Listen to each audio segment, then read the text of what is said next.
All right, so the next topic is property taxes, Yeah. which is the number one issue. Whether they're Republican, whether they're Democrat, regardless, across the board, everyone is wanting their property taxes lowered. And a lot of it is education to try to understand who's really raising it and what's happening. But it is their concern. It's the first thing that everyone's talking about. I was raised not, we never talked about finances.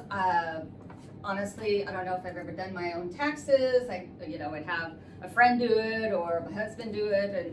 And so this is an area of growth for me. I do know, and I agree with the whole property taxes, but I also know that you have to spend money in your community to bring people in and to keep your roads and things. So I don't know exactly how I would lower property taxes at this point.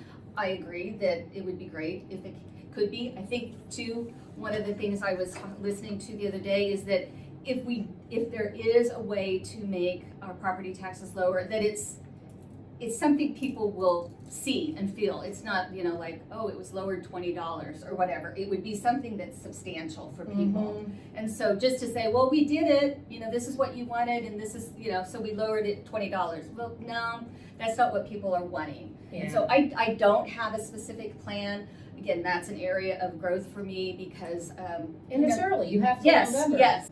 I think a big thing about property tax, and for me, I don't own a home. I've never owned a home. I mean, I barely briefly owned a home, not long enough to even matter. I've always been a renter. So I don't care.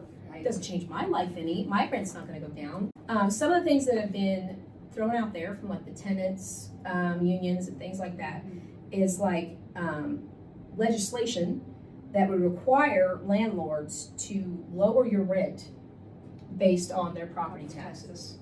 I don't care if it's $10 or $14. That would make a difference.